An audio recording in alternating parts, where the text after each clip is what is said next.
Hello, my friends, and welcome back. Thank you very much for being with me again today. For an individual, for a personal standpoint, I really try not to have any loans or use the credit card or have any debt. Why? Because you are not independent when you have debt. I know that people say it's better to owe, than even to have people owning you certain things because of the inflation and so on. Well, it depends on the circumstances. In this case, we have the United States of America and we have the citizens which I think are addicted to credit card use. Credit card use jumped to new heights, and that's not good.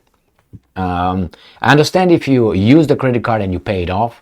The problem here, it seems like they don't pay it off, and it grows and it grows, it grows. The debt accumulated by the US citizens, that means they owe someone else something. I have a few suggestions, and I have a few, how should I put it, predictions. Let's read this article from Russia Today. Obviously, these Americans will not really tell you that this thing is going to shit, but hey, I read it. It says that your friends are not always honest, but your enemies really are, because they really tell you what they're going to do to you. Their intentions are clear. The friends could be, something like that. Anyway, along those lines.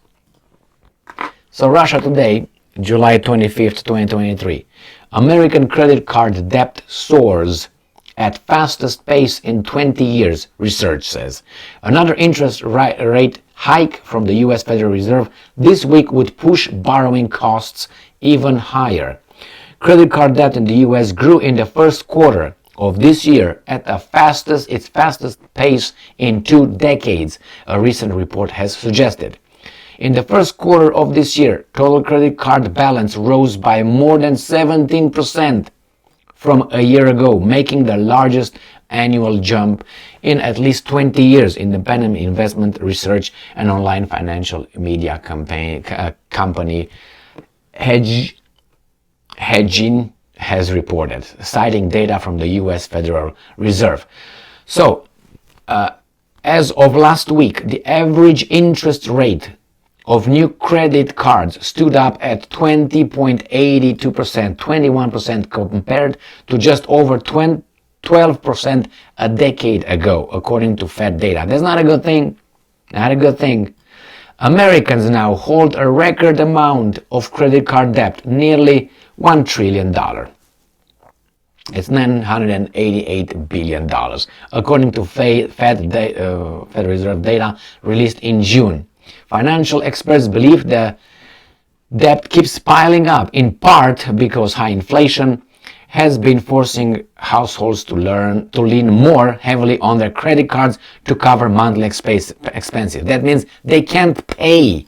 That means the amount of money they receive, they gain, they earn is much less than their expenditures.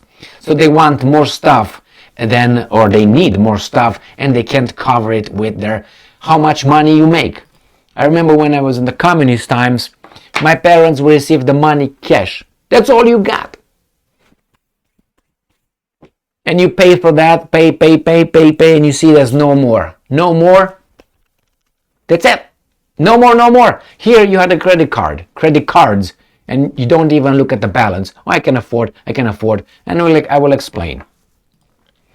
So, the consumer price index hit a 40-year high of 9.1%. That means supposedly whatever you buy right now is 9.1%. Inflation, the consumer price index, more expensive, basically. Something that you paid in June 2022, something that you paid a while ago, $10, now you pay $11. Basically, that's what it is. But some of these consumer price indexes are lumped with other ones, because if they take the energy, if they take the gas, if they take the groceries, if you take the insurance, if you take the telephone, if you take the cable, the things that people use as a general, like the basic needs.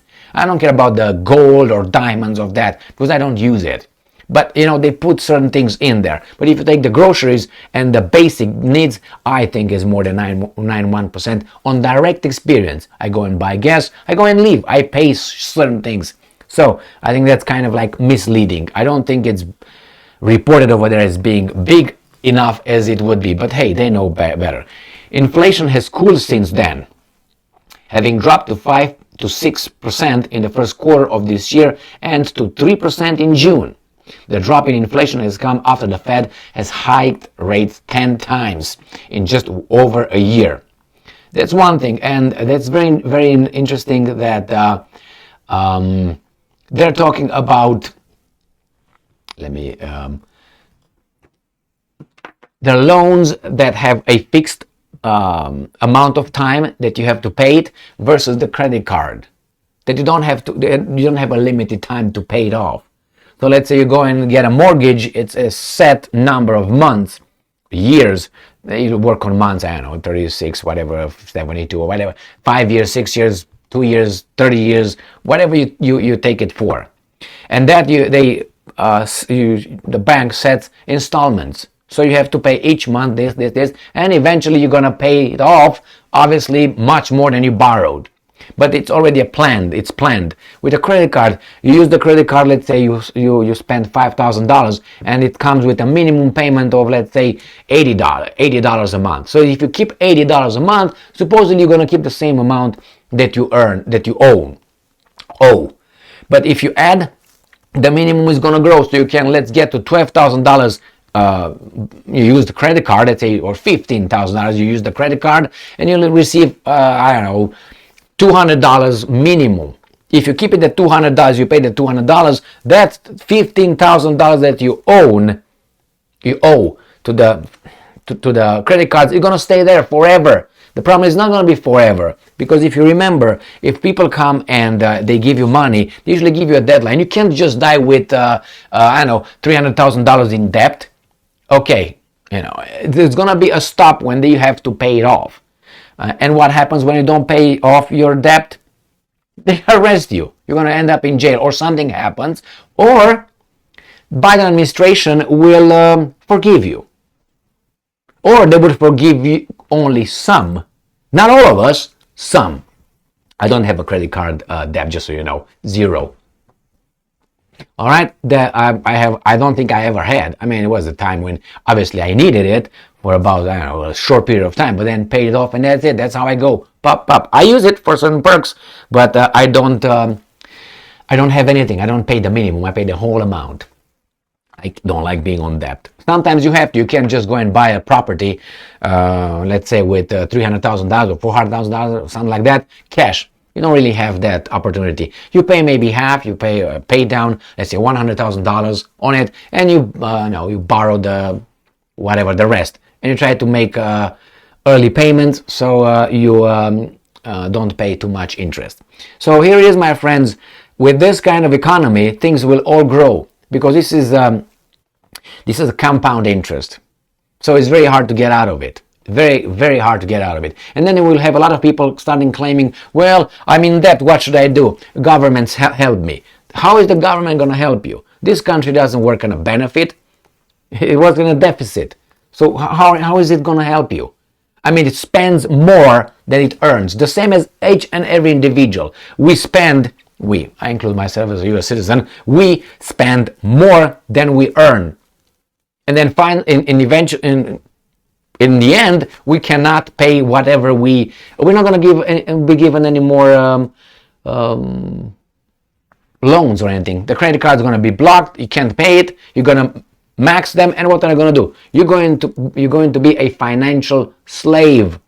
You're going to work only to pay those. You can't afford doing anything else. You can't afford losing a job. You can't afford making financial decision I'm going to do this. No vacation, nothing like that, because nobody's going to give you more. That's a limit that you can borrow. And after that, when you apply, they will not give you anything. We will say, wait a minute, you have this much you owe. That's it, you're high risk. Not going to give you, unless you, maybe, they're going to create some financial affirmative something, and you can, I don't know. I'm just saying, or Biden or someone will decide that they have the power to just forget about it. when they, as a government, they work in deficit. This is not good, and it's promoted. It's a business. It's a business, and they do not teach here in this country. They do not teach, in general, personal responsibility. They teach you to follow the rules made by others, and therefore you don't do shit. But in many other ways, consume as much. It's your right. You're free, but then you're not free when they tell you you're not free. So on the one hand, yeah, consume. You're free. You can eat. You can do. You're a free person. But then they put a lot of, when they need, you can't do this. You can't do this. You can't do this. You can't that. So you forget about, personal responsibility. They don't teach you that. They say it like, hey, if you spend it, it's gonna end up there. You're gonna be you shackle yourself financially. So this thing is just, remember, 20%, 21%, 21%. Imagine, for instance, that you have a debt of $50,000, and you get what, $10,000 something, or I don't know. You got, let's put it nicer. Let's say you have $100,000. You're in debt, and all of a sudden you have $120,000. And then the next year you're going to have $150,000, and so on. It's compound interest. It's going to grow. How are you going to pay it? And the jobs are always paid below the promotions, but promotions, not promotions. When I give you a raise, it's always way, way, way below the inflation. And then you're going to start, selling shit that you like, or you use your house for, some money, get out of money. So use your whatever and appreciate your value, and then you use that to pay certain things, or continue playing along. And you see these kids right now that are living in this society. These guys are gonna grow and being, a 30-year-old, 40-year-old, and then see what's gonna happen. By 30, they will probably have already 4 credit cards full, maxed out. What are they gonna do? Shut the hell up and work, or there's not going to be work. They're going to vote to have their credit card paid by someone else, which is going to be me, obviously, and others like us that are responsible financially. It's a trap. It's the same thing with McDonald's. I like the way McDonald's smells. I could eat a burger, maybe once a week. I can't remember when I ate the last time. It's just, I like it, but I don't... I stop myself for medical reasons, not medical reasons. I don't have any medical problems at all, besides the woo. But it's just you get fat, and then you get sick. Medical problems appear. So I'm responsible. Anyone can do that. I can just let it go and just use that. I don't smoke. I could smoke. I don't smoke. The same with alcohol. Yes, you drink sometimes, a glass of wine, 2 glasses of wine, not every day. I could, but I don't. Why? Personal responsibility. But hey, that means postponing gratification. Aura est, average, not average, medium is the best path, not the extremes. Sometimes you go to the extremes to figure out, how far you can go, but sometimes you fall over and then you can't recover after that. You become an addict and so on. So, not good. Solutions: personal responsibility. Plan ahead. Think. Train yourself. Be fiscal responsible, my friends. Be fiscal responsible. And this society will get us eventually. They try. If they want to take our houses, they can do. They just increase the property tax by decree. They make it. Instead of paying, let's say, $10,000 property tax, let's say, they're going to say you pay $100,000. What are you going to do? You have to sell your property to whom? To the bank. So it's going to be a racket. And then they drop it and then they resell it to whom? To you. They did like this with gold in the past, our kings and queens, remember? With gold, cutting it from being a coin, they made it smaller, and then they diluted the gold, they put this and that, and then they turn into what? In alloy or whatever it is right now. Thank you very much for being with me again today. Stay strong, stay smart, look for the truth, and be just.